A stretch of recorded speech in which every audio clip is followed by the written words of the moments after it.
And you weren't here.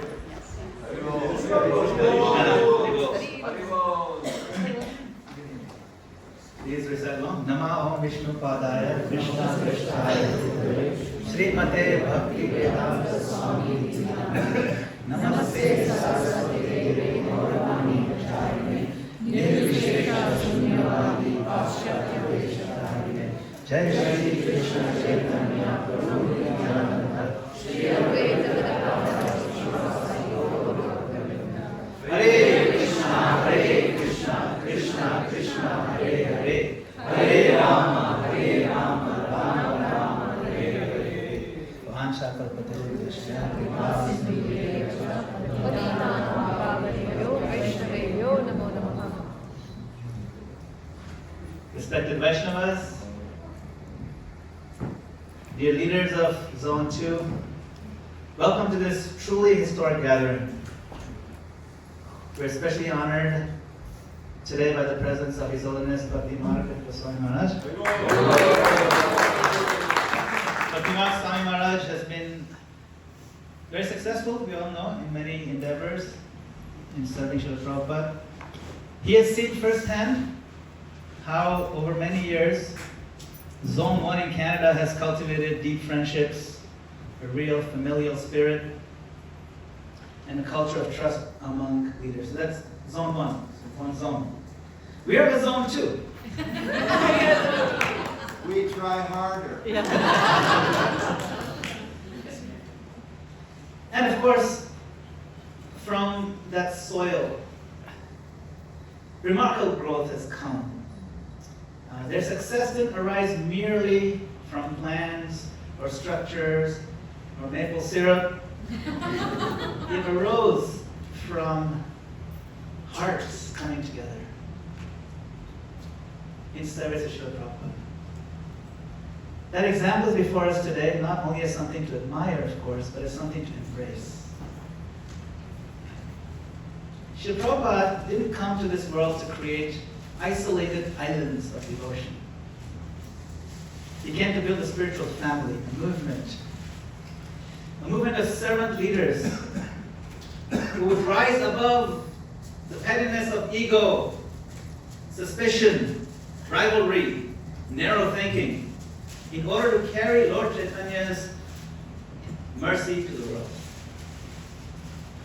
If there's any lingering mistrust among us, any quiet comparison, any hesitation to fully open our hearts to one another as brothers and sisters, then let this be the weekend where we place all of that at Prabhupada's lotus feet and ask him to rid our hearts of any blockages that slow the flow of Prabhupada's mercy. Because the mission before us is too great, it's too sacred, and too urgent for anything less than genuine unity. So we've gathered here to build this familial feeling, to deepen friendship, to create mutual aid and collaboration pathways, and we'll get all of that out from all of you today and tomorrow, and how we can become stronger together. And we do so with a bold and sacred aspiration before us, our 335 mission, to meaningfully share Krishna consciousness with 3% at least of the population of North America by 2035. It's a big goal. That's millions of people, 12 million. That kind of goal will not be reached by temples merely existing beside one another. They'll be reached when leaders trust one another, strengthen one another, pray for one another, and labor side by side with heart. So if we can create that atmosphere here, this is who we are. Atmosphere of affection, confidence, humility, trust, shared purpose in a concrete way. We'll come up with concrete shared goals. They not only will probably please, but others looking at the movement from outside will feel something undeniable. They will feel there's love here. There's integrity here. There's spiritual strength here. I want to be part of these people. So let this conference be more than just a meeting. It's not a conference, it's not a meeting, it's not a retreat. It's a turning point. Let it be the beginning of a deeper culture of brotherhood, sisterhood, trust, and sacred collaboration across our zone. And if we truly come together in the spirit, then by Prabhupada's mercy, what seems lofty today may become reality tomorrow. I mean, think about when Prabhupada came here, his mission was international society. Everybody scoffed at that. When we tell somebody 335, a few people will scoff at it, but we will hold Prabhupada's lotus feet tightly. This is the historic first gathering of ISKCON Zone 2 leaders. We have many leaders registered. Some of them haven't come in person yet. Strong representation from practically every temple, every state for sure. Our sincere thanks to our dear Jai Krishna Prabhu. Hari Bol.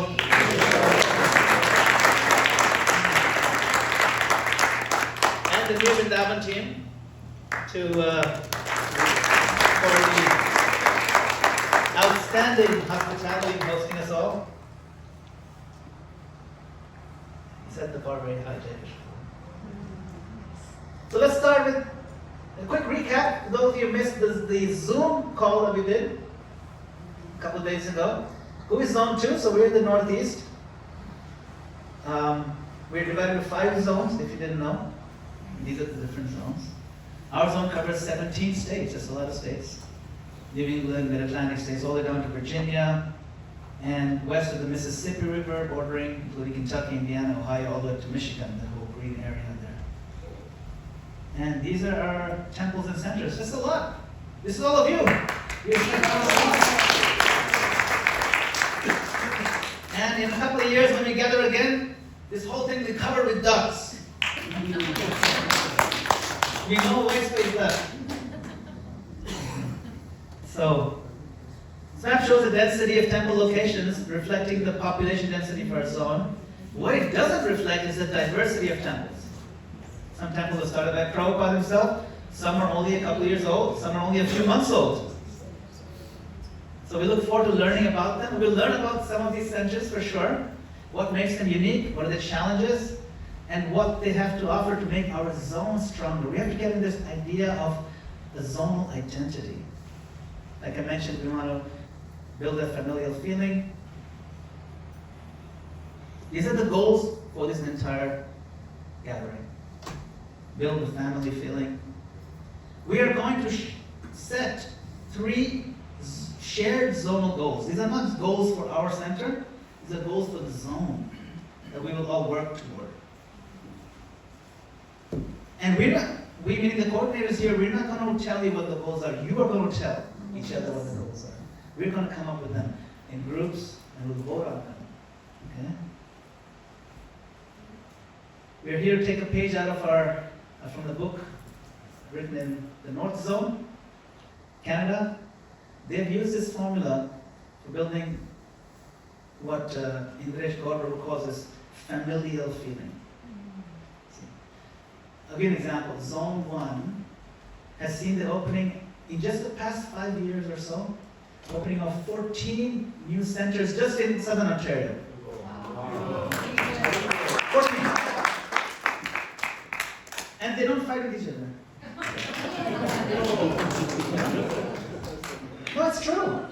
It's loving, and some of the centers are just 15 minutes from each other. Oh, you're in my zone, my territory. No. Initially, there's some hesitation was there, but when they saw the success of it, like, what were you thinking? What were we even thinking that we're all brothers? It's amazing. Initially, the Toronto temple, we thought maybe we'll lose all the people from Toronto temple, we'll spread out, it'll be like, so few. Right now, Toronto temple has no space to stand. The walls are like, they're not straight, they're curved because people are squeezing against them. It's so tight that we do 2 Sunday programs in 1 Sunday. It's not easy. That's because we have more centers now. It's amazing. So, we're here to focus on relationship building, getting to know each other, and have some activities. We have some fun activities designed to do that. And how can we find ways to collaborate? What are pathways? Facilitates exponential growth. And a very important theme that Madana-gopāla will also talk about more in depth is diversify the audiences we are reaching. Very important theme of this whole weekend. We want to reflect the diversity of the geography in which we are operating. That's Prabhupada's view, all inclusivity.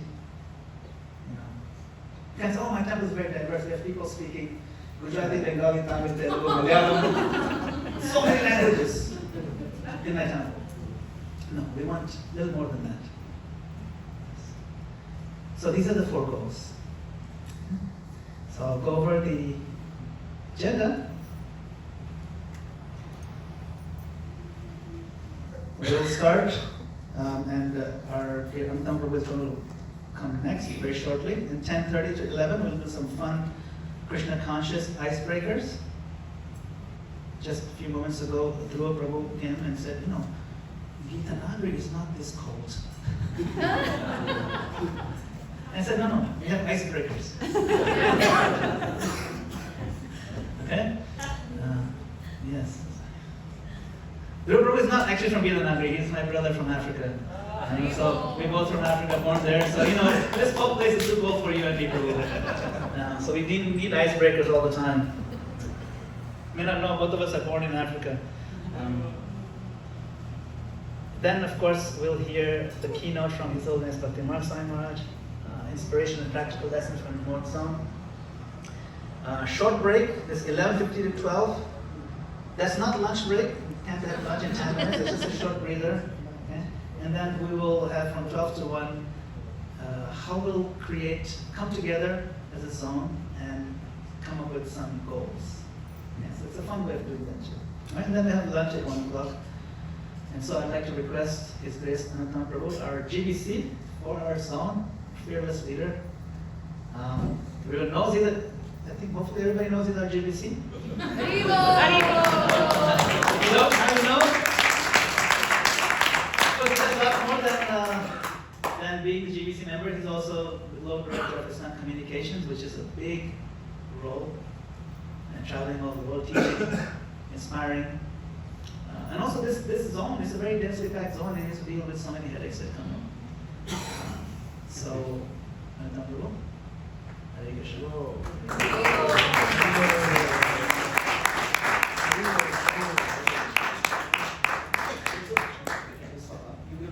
Do you have any? No, I don't need slideshows. Okay, so just the podium.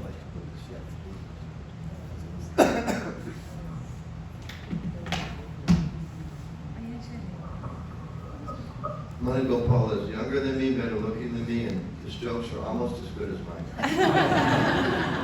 Got a little ways to go, but you're getting close. One question, you forgot to ask one important question.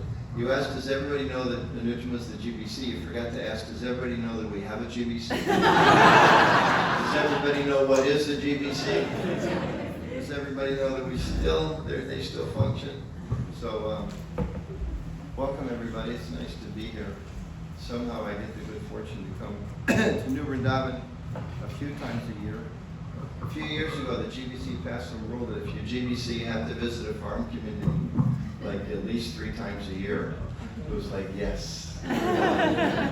Pull me here. Every time there's a problem, Jai Krishna calls and says, you got to come here. I'm like, yes, that's great. Fantastic. Thank you for that. So welcome everybody. Thank you all for coming. Jai Krishna and I were discussing this morning. He was saying that we really need this to become kind of the example for other zones in the country. I said, yeah, it definitely should happen, but unfortunately, the other zones don't have a New Vrindavan to go to. I think at least some of you, if we said, I mean, no offense to anybody, I don't know if anybody's here from there, if we said, hey, we're going to have a meeting in Toledo, it might have been tougher. Right? Anybody here from Toledo? I grew up in Detroit, so Toledo's just so I want to thank everybody for coming. And I visited most of the centers last year, not everywhere, but missed a few. But want to try to schedule that, to do that again this year. My 2004 Prius bit the dust, but I traded with my wife. Now I have a 2006 Prius, so I think I can get one more tour. That's my plan. And I want to remind everybody, just because Bhakti Marg Swami is here, as a reminder for all of us, this is the same place. I use his presence here to take advantage. This is the place, no offense to this side of the room at all. But there is a men's retreat that's held here. And as Mars mentioned this morning, it's either the 8th or 9th time. Who's come? Raise your hand if you've come before. Okay, raise your hands if you haven't come. Okay, keep them up. We've got a camera on. No, it's really wonderful. I think it's October 6th this year. I think it's the day. Second, 3rd, and 4th of October.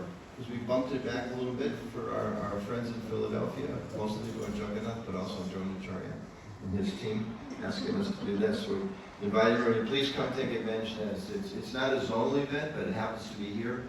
So naturally we draw a lot of people from, Toronto and South and Detroit and West. So please put that in your calendar. So I just want to highlight a couple big things that are coming up. One of which we're already in the middle of. This is the 60th anniversary of ISKCON. And as Marge mentioned this morning, the 75th, most of you will be here. Some of us don't plan on being here. They may wheel out a few people that are like prophet disciples just to show that we did exist. We can't talk anymore. We can like wave, like I mentioned, that we can wave like the Queen of England. We can wave our hands like that. Yeah, that's it. You got it. Good. We'll get all the prophet disciples together. You can train us how to wave. That's good. So the 60th anniversary is a big deal, actually. Most religious communities don't last for 50 years. They come and they go, especially after the departure of their founder, which we know Srila Prabhupada physically left us in 1977. So it's amazing that we're still here. As Madana-gopāla highlighted, some of the growth just in this zone, there's growth all around the world. So it's a big event. It's not something we shouldn't think we want to celebrate. I won't ask you to raise your hands, but you think about it. How many of you go to birthday parties every year? How many of you go to anniversaries every year? How many of you go to weddings every year? Right? So like if we celebrate those types of things, should we not be celebrating something as important as the 60th anniversary of Srila Prabhupada's community? Srila Prabhupada's incorporated ISKCON, which he did in 1966 in July. So please, all of you, while you're here, discuss it up, or as soon as you go home, every single temple should have a committee that's planning, what are we going to do for the 60th anniversary? What banners are we going to put up? How are we going to start announcements about it? Are we going to do something special on the actual incorporation day, which is by the Western calendar? It's the 13th of July. What else are we going to do as far as getting? This is a great, putting on Madana-gopāla and I both, communications hat. If you're going to try to get media, whether it's the new media, the traditional media, if you're trying to get their attention, they want to know what's the hook, what's the event, what's the big deal. So 60th anniversary is a big deal. So if you have not before invited your local council person or your state senator or your mayor, now's the time. We're having a 60th anniversary of our program. And it helps because, these people, they have their different job descriptions and they know what keeps them in office. They need votes. We don't advocate for anybody. We don't politic on behalf of anybody. But we do have a lot of voters/members, congregational members that come to our events. And they want to reach out. It's their job to try to reach out to people. So if you're giving them an opportunity to come and meet us, especially a significant event like that, they want to come. So other VIPs also, it's a 16th anniversary, we'd like to come and visit our temple. Now is the chance. If you thought about what reason do we give to try and invite important people to come to our temples? There's nothing more important than the 16th anniversary. Even if you're thinking our community is small, our building is small, our congregation is small, that's okay because the 16th anniversary is big. So start thinking about that, very importantly. A very big event coming up connected to that. Where did Prabhupada first come? Maharaj was just there the other day. He went to Butler, where? What state? Pennsylvania. Pennsylvania. What zone is that state in? Zone 2. What zone are we? Zone 2. Let's hear it again. 2. One more time. 2. Okay, I gotta try to fire them up like we are zone 2. We asked for the number zone 1, but Canada and friends had already gotten it. Now they have one thing we don't have. They have canoe trips. For years I've been hearing about the Canadians meet every year and they take canoe trips, right, Maharaj? We don't have canoe trips. We have New Vrindavan. Maybe in the future, Gita Nagar will host us sometime. We'll see how that goes. So that's the real reason to get together. And you mentioned the other reason to get together. They have maple syrup. We can buy maple syrup. We can get, if our pancakes on the menu the next couple days, we can work on that. Okay? So, but it's, seriously, where did Prabhupada start his movement? He came to North America, he came to New York, and first of all, he spent a whole month in Butler, Pennsylvania. So when we talk about celebrating the 60th anniversary, where should it be the biggest celebration? In this zone, in New York City, where Prabhupada came. We did last year in Butler already. Last year we launched it in Butler. It was the 60th anniversary of Prabhupada landing, right? Yeah, last year they had the Arrival Festival in Boston, and then Prabhupada's coming to Butler. So this year it's the 60th anniversary of Prabhupada incorporating ISKCON, all of us in New York City. Okay? I know some of you live in places like Itanagar. New York City is like a really big farm. There's like a lot of people there. And there's a government higher than the county agricultural department. Some really important people. So Aditya is here. She is the vice president of ISKCON of Brooklyn.